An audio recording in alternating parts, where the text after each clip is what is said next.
bo pa pokazal ogled kraja kaznivega dejanja, potem tudi obdukcija. Na področju Kotenice poteka kriminalistični tečaj. Kaj se bodo tečajniki naučili? Moram reči, da bodo tečajniki s tem praktičnim delom usposabljanja pridobili ta osnovna znanja, ki bi jih naj imel vsak kriminalist, ko se zaposli v kriminalistični policiji oziroma v policiji kot takšni, s poudarkom seveda na preiskovanju kaznivih dejanj.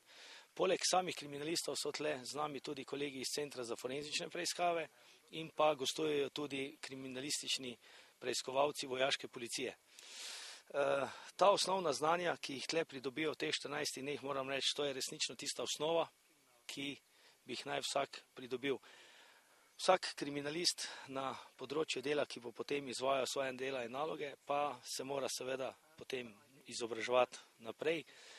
Ko bo končal ta tečaj, bo nekako dojel tiste osnove, seveda je pa potem delo mentorja in pa delo prakse, dolgoletne prakse, da lahko samostojno dela na preiskovanju določenih kaznivih dejanj.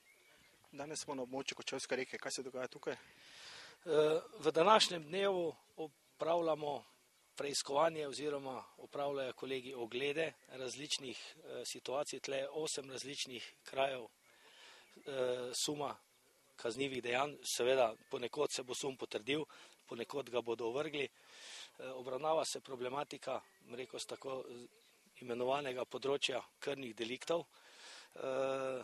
Obravnavamo primere od najdbe trupla utopljenca, potem najdbe obešenca, najdbe možakarja mrtvega v vozilu, sum na zastrupitev z monoksidom. Potem je najdena oseba na travniku, poškodbe so s strelnim orožjem. Potem je kraj najdbe se obravnava tudi, kjer je prišlo zaradi nepravilnega ravnanja z eksplozivnim sredstvom. Potem gre za predoziranje z prepovedanimi drogami in pa še tudi primer delovne nezgode, spadca delovne. To je potrebno potrditi ali ovreči. Sum je, da gre za delovno nezgodo pri obrezovanju drevja in pa nezgodo, ki je nastala zaradi udara električnega toka. Pri današnjem dnevu z nami sodeluje tudi predstojnik Inštituta za sodno medicino kot zunanji strokovnjak, ki je eden izmed ostalih zunanjih strokovnjakov, ki vsakodnevno sodelujejo z nami, seveda po različnih področjih dela. Danes, kot sem rekel, je tle z nami profesor dr. Balažic, ki potem vsaki skupini primer po primeru pojasni oziroma razloži specifiko, ki je pri tovrstnem obravnavanju tega primera z medicinskega področja.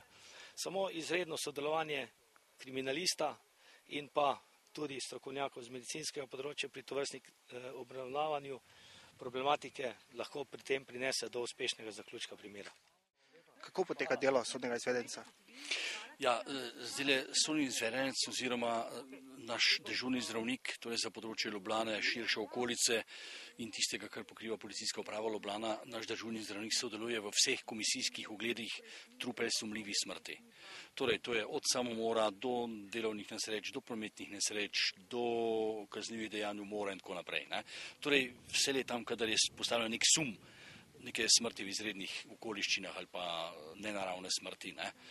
Tam je posebej naša naloga, da sodelujemo v komisiji, da jim seveda poskušamo predočiti vse specifike, ki jih najdemo na truplu, bodisi poškodbe, poskušamo že na kraju približno določiti čas nastopa smrti in vzrok za nastop smrti, kar potem seveda v nadaljnjih postopkih upravimo pri obdukciji in seveda nudimo in tudi strokovno področje, predvsem iz tega sodno-medicinskega področja.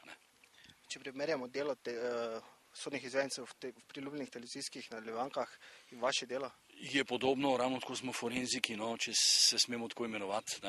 Prav tako delamo popolnoma enako opravilo, kot vidimo to v filmih, samo v filmih gre to mnogo hitreje.